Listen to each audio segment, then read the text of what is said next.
but used humiliation. Yes. You break those specific unhealthy pleasure pain links that keep the old script locked in place.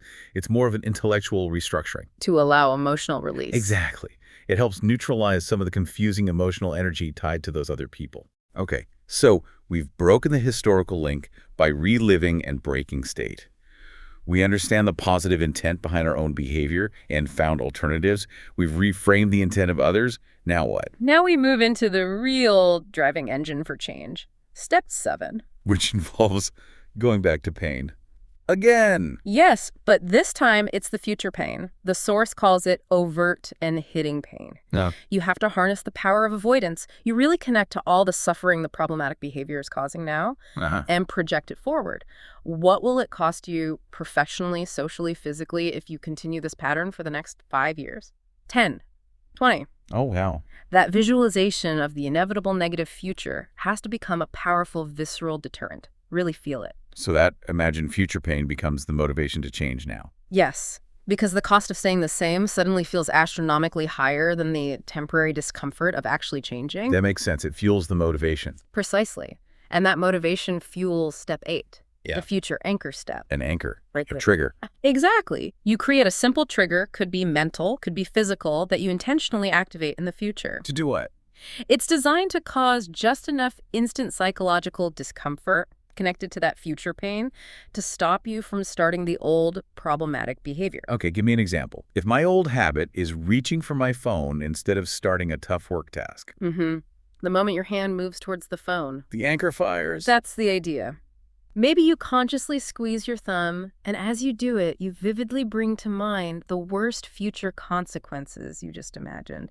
The lost promotion, the ruined relationship, that deep sense of failure. Ah, so you link the physical action to the future pain. By classical conditioning, yeah. That small physical trigger instantly connects you to the negative future. It creates a cognitive tripwire. Immediate resistance. The physiological reinforcement of the consequence. Clever. It can be very effective. All right, we've done all this prep work. Felt the pain, gone back, broken state, found intent, found alternatives, reframed others, felt the future pain, set an anchor. Now we get to the heart of it. Now we get to step 9, the actual re-imprinting. Integrating empowering beliefs. We go back again to that original moment on the timeline. Yes. Back to that specific point where the negative imprint was first created. Yeah. And this time. This is where we rewrite the memory's meaning. Fundamentally change what it signifies. You take your adult wisdom, your new understanding of positive intent, those 5 alternative behaviors you generated, and you essentially transport them back in time, gifting them to the child you were in that moment. Okay. How does that work psychologically? Am I just pretending it was a happy memory? Slapping a smiley face on it? No, it's deeper.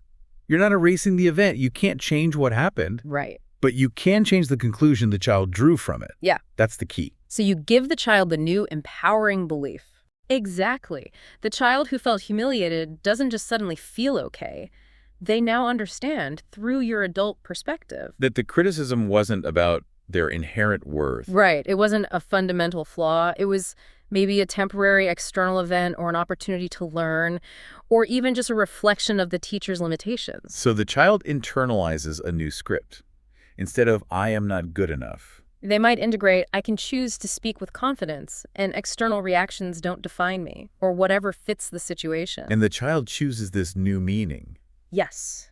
The child integrates this new understanding, this new belief, right at that chronological point where the old negative belief first took root. Wow, replacing it at the source. Which changes the entire trajectory stemming from that memory, and therefore changes your present behaviors that were built on that old foundation. That is, yeah, that's fascinating. A genuine restructuring of your personal history's meaning. It's powerful work. Okay, so to wrap this incredible process up, step 10, consolidation. There are 2 parts. Right. First is generalization.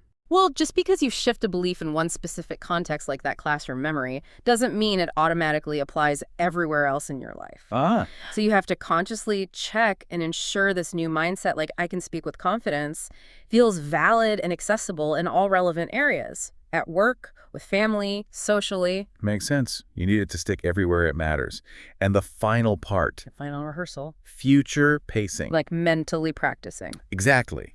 It's the dress rehearsal for your new reality. You vividly imagine yourself out in the future, successfully, easily implementing this new belief, this new behavior. You imagine enjoying the positive results, the freedom it brings. So you're practicing success in your mind. So that when the real-world situation comes up, the new response feels more familiar, more automatic, less effortful. Okay. Looking back at all these steps, re-imprinting is clearly profound. It's detailed, complex, psychological work. Definitely. It very strategically connects present and future emotional pain, the underlying psychological intent, and then that chronological restructuring of core beliefs. It's a deep dive into mental architecture. For sure. And, while outlining the stuff like this is really illuminating, it's important to note the source material is very clear on this. What's that? Because of the intensity, the depth of the emotional stuff you're working with, this technique is typically done with guidance. Right. With a certified therapist or an NLP coach. Not really a DIY thing for deep-seated issues. Generally, that's the strong recommendation, yes. Understood. But understanding the process, it fundamentally changes how you might think about your past, doesn't it? Absolutely. It shifts the relationship. Limitation becomes potential opportunity. Recognizing that the past doesn't have to define the present. Unless we let that old, maybe bad